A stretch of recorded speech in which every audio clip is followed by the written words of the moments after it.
अब बात करते हैं अपने देश की। आज जब पूरा देश वन नेशन वन इलेक्शन की बात कर रहा है, तब हम आपको वन नेशन वन इलेक्शन के साथ साथ वन नेशन वन करप्शन के बारे में भी बताना चाहेंगे। One nation one corruption. हमारे देश में शायद चुनावों की व्यवस्था को तो कानून बनाकर बदला जा सकता है, चुनावों को 5 साल में एक बार कराया जा सकता है, लेकिन आम लोगों के लिए जो व्यवस्था काम करती है उसे शायद कभी नहीं बदला जा सकता। और इसीलिए आज हम वन नेशन वन इलेक्शन से पहले आपको वन नेशन वन करप्शन के बारे में बताना चाहते हैं। और इसका अर्थ है एक देश एक भ्रष्टाचार, एक देश एक जैसा भ्रष्टाचार। और चुनाव आप चाहे 5 साल में एक बार करवाइए, एक दिन करवाइए, अलग अलग दिन करवाइए, लेकिन हमारी जनता के जीवन में, हमारी जनता के नसीब में क्या लिखा है वो एक ही है, वो है भ्रष्टाचार। इसलिए एक देश एक चुनाव से पहले एक देश एक भ्रष्टाचार की बात करना चाहेंगे। और इस बात को आप रायपुर से आई इन तस्वीरों से बहुत अच्छी तरह समझ जाएंगे। ये तस्वीरें एक कबाड़ के गोदाम की हैं, जहां उन पुस्तकों को रिसाइकिल करने के लिए रखा गया है जो सरकारी स्कूलों के गरीब बच्चों में मुफ्त वितरित होती हैं। ये गोदाम है, ये गोदाम जो कबाड़ का सामान होता है ये उसका गोदाम है। जितना भी कबाड़ इकट्ठा होता है इसे वहां रखा जाता है इस गोदाम में। और इस गोदाम में किताबें मिली हैं। ये वो किताबें हैं जो बच्चों को मुफ्त में दी जाने वाली थी सरकारी स्कूलों में। आरोप है कि छत्तीसगढ़ की सरकार ने इस साल के लिए जिन मुफ्त पुस्तकों को प्रकाशित करवाया उनमें ज्यादातर पुस्तकें सरकारी स्कूलों के गरीब छात्रों तक पहुंची ही नहीं, और ये पुस्तकें छात्रों तक पहुंचने की बजाय कबाड़ के इस गोदाम में पहुंच गईं, जो तस्वीरें आप देख रहे हैं। ये हजारों पुस्तकें होंगी, हो सकता है लाखों भी हों। छत्तीसगढ़ में बीजेपी की सरकार है और उसका कहना है कि वो इस मामले की पूरी जांच कराएगी, लेकिन हम बिना जांच के ही आपको यह बता सकते हैं कि इस मामले में घोटाला कैसे हुआ होगा। पहली बात तो यह है कि तस्वीरें झूठ नहीं बोलती। ये तस्वीरें आप देख लीजिए, बिल्कुल नई ब्रांड न्यू किताबें हैं जिन्हें गोदाम में फेंक दिया गया है और इन किताबों की रिसाइकलिंग की जाएगी। असल में ये पुस्तकें अगर गरीब छात्रों को मुफ्त में मिलती तो इससे गरीब छात्रों का तो फायदा होता, लेकिन भ्रष्ट अफसरों को इससे कुछ नहीं मिलता। इसके अलावा इन पुस्तकों को बाजार में बेचना बड़ा मुश्किल था। अब आप ये पूछेंगे कि अगर ये घोटाला करना ही था तो इन पुस्तकों को इस गोदाम में डालने की बजाय, रिसाइकिल करने के बजाय बाजार में बेच भी तो सकते थे, लेकिन बेचना इसलिए संभव नहीं था क्योंकि इसमें फंसने का डर बहुत ज्यादा था। और इन पुस्तकों पर साफ साफ लिखा है कि ये किताबें बिक्री के लिए नहीं है, इन पर लिखा है नॉट फॉर सेल, और ये सरकारी स्कूलों के छात्रों के लिए ही छापी गई है। अब अगर एक ऐसी किताब जिस पर लिखा है नॉट फॉर सेल अगर बाजार में चली जाएगी तो ये काम करने वाला व्यक्ति बहुत आसानी से फंस सकता है, इसलिए बाजार में इन्हें नहीं बेचा गया। लेकिन आरोपों के मुताबिक कुछ भ्रष्ट अफसरों ने इन पुस्तकों को रिसाइकिल करने के लिए कबाड़ का काम करने वाले कुछ कारोबारियों को भेज दिया और एक ऐसा भ्रष्टाचार किया जिससे आप समझ सकते हैं कि भारत में अभी वन नेशन और वन करप्शन की व्यवस्था चल रही है, जो आम आदमी का और गरीबों का खून चूसती है और गरीबों के बच्चों की किताबों को दीमक की तरह चाट जाती है, गरीब के परिवारों का हक मार लेती है।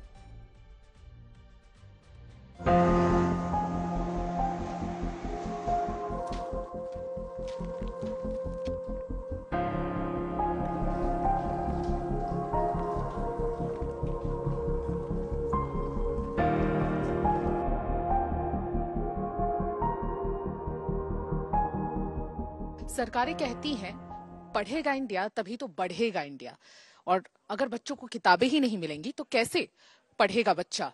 और ये बहुत बड़ा सवाल है जो आज हम उठा रहे हैं, क्योंकि मेरे पीछे जो आप देख रहे हैं वो करप्शन का माउंटेन है, करप्शन का पहाड़ है। ये सिलियारी करके एक जगह है रायपुर में जो 30 किलोमीटर कैपिटल से दूर है। वहां के रॉयल बोर्ड मिल में आज हम मौजूद हैं, जिसे ऑलरेडी सील कर दिया गया है। लेकिन हम बहुत मिन्नतों से और बहुत कोशिश करके ऑलमोस्ट दीवार फांद कर यहाँ पर आए हैं ताकि हमारे दर्शकों को हम ये तस्वीर दिखा सके, ये भ्रष्टाचार का पहाड़ दिखा सकें। ये किताबें सरकारी किताबें हैं, यानी कि ये किताबें छत्तीसगढ़ पाठ्यक्रम निगम द्वारा प्रकाशित की गई हैं। सर्व शिक्षा अभियान के तहत इन किताबों को छापा गया है। आप देख सकते हैं यहाँ पर छत्तीसगढ़ गवर्नमेंट द्वारा, state council of education research and training Chhattisgarh द्वारा इसे पब्लिश किया गया है, प्रकाशित किया गया है।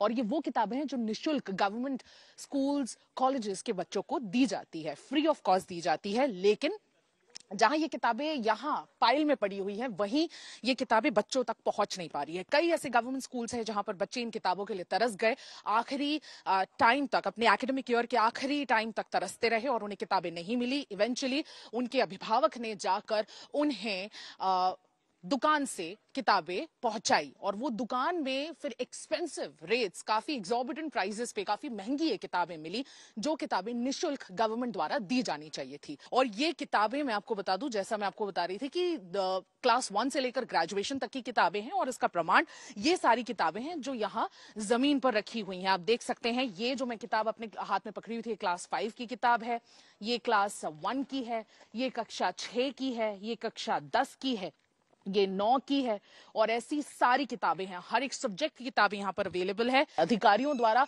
किस तरह से इसे बच्चों तक ना पहुंचाकर इसे यहाँ पर भ्रष्टाचार के रूट के जरिए इसे इस पेपर मिल में रायपुर से 30 किलोमीटर दूर भेज दिया गया और यहाँ पर इसे मेल्ट करने के लिए दे दिया गया। बिल्कुल आप देख सकते हैं, कुछ श्रेडेड किताब भी मैं आपको दिखाती हूँ।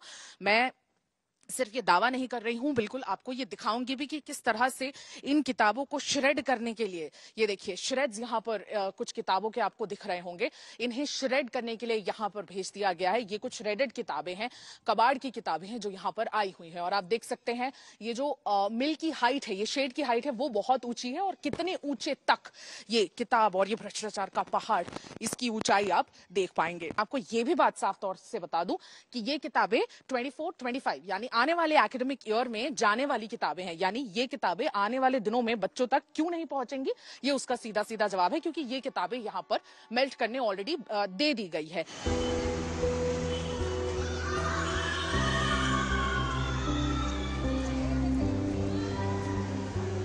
इसी एकेडमिक ईयर के कुछ बच्चों को हमने यहाँ पर, छोटे छोटे बच्चों को हम यहाँ पे बात करने के लिए हमने एक्यूमुलेट किया है। इस साल की किताबें मिली है? नहीं। कौन सी किताब नहीं मिली? हिंदी। टीचर को बोले थे किताब नहीं मिली? Yes ma'am. तो क्या बोला उन्होंने? अभी आएगा थोड़े दिन बाद। आपको किताब मिली है? नहीं मिली है किताब। आपका एग्जाम कब से है? 23 से। और अभी तक किताब ही नहीं मिली है? नहीं। कौन से सब्जेक्ट की नहीं मिली? हिंदी। आप में से कितनों को किताब नहीं मिली है? सब हाथ उठा के बताओ। सभी को किताब नहीं मिली है? किताब नहीं मिली? नहीं। और अभी आप लोग के एग्जाम से कुछ दिनों में? हाँ। तो पढ़ाई कैसे कर रहे हैं? दूसरे बुक मांग के। अच्छा, दूसरे का बुक मांग के पढ़ाई कर रहे हो आप। एक अभिभावक भी हमारे साथ हैं, आप भी जरा सामने आए।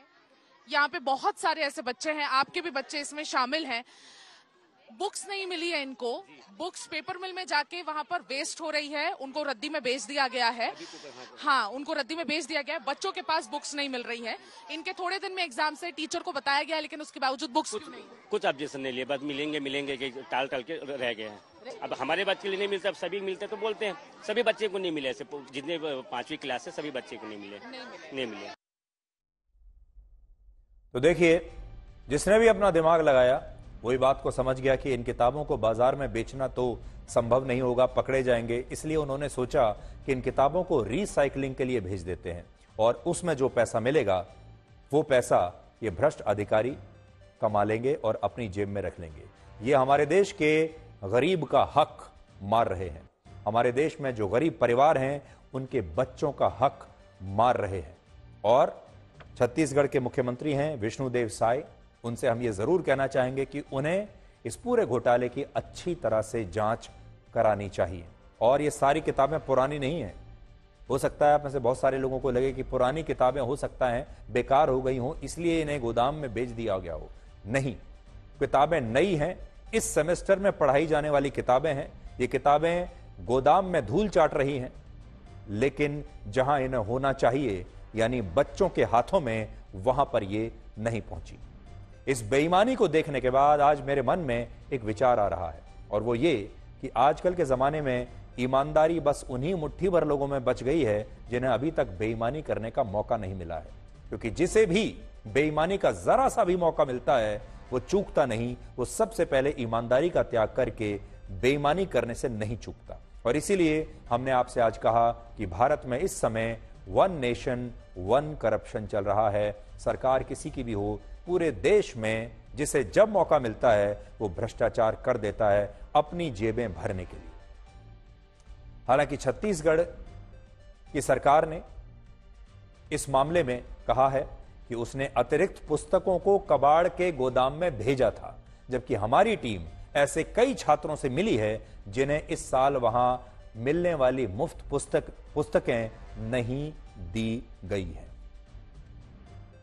तो आप चुनाव कराइए, आज कराइए, कल कराइए, 5 साल में एक बार कराइए, लेकिन जब तक इस देश से भ्रष्टाचार नहीं जाएगा तब तक चुनावों का भी कोई फायदा नहीं होगा। क्योंकि चुनाव में तो पार्टियां आएंगी जाएंगी, सरकारें बनेंगी, सरकारें सत्ता से आती रहेंगी जाती रहेंगी, लेकिन आम आदमी के जीवन में जो इस तरीके से उसका हक मारा जा रहा है, उससे उसके जीवन में कोई फर्क नहीं पड़ने वाला।